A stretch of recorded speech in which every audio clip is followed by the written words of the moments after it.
Le traitement automatique des langues naturelles a une très longue histoire.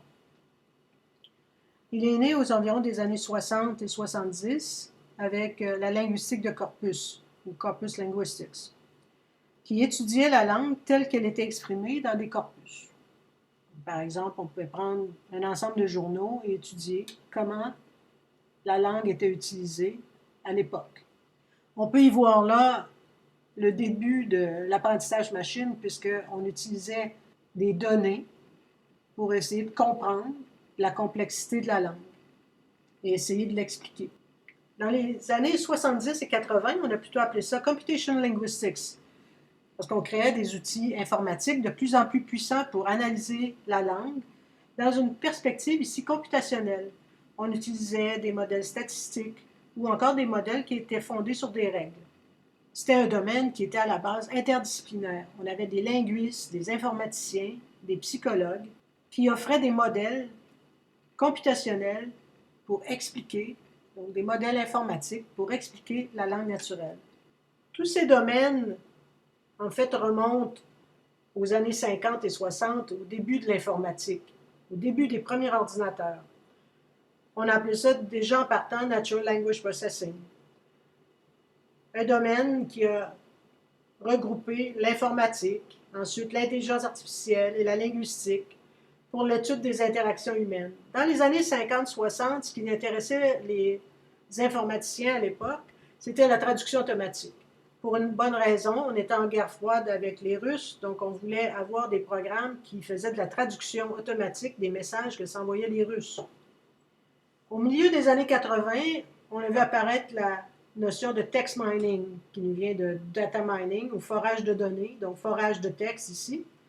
On applique des techniques qui appartiennent en fait au machine learning, donc des techniques de forage de données pour des textes non structurés, semi-structurés ou structurés. C'est un regroupement de la linguistique de corpus, de la recherche d'informations, de l'analyse lexicale des distributions des mots. On essayait de faire de la reconnaissance de patrons, on analysait des liens et des associations, on le fait encore. Les systèmes hybrides mélangent les techniques et les domaines 1, 2 et 3. Donc, on fait à la fois de la linguistique de corpus, de la linguistique computationnelle, si on s'intéresse à la perspective computationnelle, c'est-à-dire comment un être humain analyse une langue et donc comment on peut implémenter ça dans une machine. Et aussi, on fait appel au Natural Language Processing, qui est devenu l'expression clé pour référer à tout domaine qui s'intéresse au traitement des langues naturelles. Voyons quelques applications et les techniques qui leur sont associées, parce que tous ces domaines-là, que ce soit l'apprentissage machine ou le traitement automatique des langues naturelles, utilisent des techniques qui sont hybrides. Voyons quelques applications et quelques techniques. Analyse de sentiments. Très populaire en ce moment pour plusieurs entreprises qui veulent savoir ce que les utilisateurs pensent de leurs produits. Donc, on analyse les sentiments dans les tweets, dans les forums.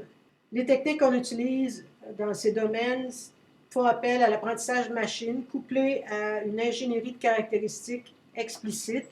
Et ces caractéristiques explicites font appel à la linguistique. Transcription automatique. Donc, prendre une vidéo ou encore un enregistrement audio et transcrire automatiquement ce qui est dit dans la vidéo. Les techniques présentement font appel à l'apprentissage machine sur d'immenses corpus, donc on est dans les données massives ici. Mais on utilise aussi des caractéristiques plus sophistiquées, donc des caractéristiques qui sont explicites, donc qui nous viennent de nos connaissances en linguistique. Compréhension de texte au niveau sémantique. Le problème est très complexe. Le type de technique utilisée fait appel à des représentations explicites.